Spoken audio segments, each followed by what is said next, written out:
ئێمە ئەمڕۆ وەکو وەفدێکی مەڵبەندی کۆمەڵ لە هەولێر سەرتانی سەرۆکاتی داواکاری گشتیمان کرد بە مەستی پێشکەشکردنی دوو داواکاری دوو یاداشت لەسەر دیاردەی خراپ بەکارهێنانی مەساجخانەکان کە بە مەستی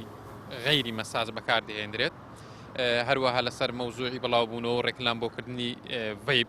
جگەرەی ئەلکترۆنی. ئەم دوو داواکاریمان پێشکەش بە سەرۆکاتی داواکاری گشتی کرد بە خۆشحاڵیەوە سەرۆکاتی داواکاری گشتی لێ وەرگرتی لێ تاکیدکردنەوە کە لە ماوەی ڕابردوو بۆ خۆشیان کاریان لەسەر ئەو دۆسیانە کردووە.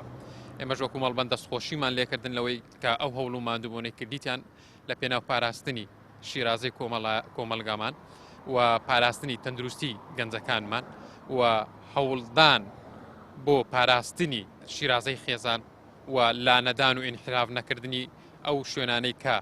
بە لەژێر ناوێشی یاسایی بۆ شتی نایاسایی بەکاردەهێنن. دووبارە دەستخۆشیمان لێکردن ئەوانیش بەڵێنی ئەوەیان پێداین کە کار لەسەر ئەو دۆسیانە دەکەن و تاکید لەسەرەوە دەکەنەوە بەڵکو بتوانن بە شێوێکی کۆتایی بنبڕی بکەن.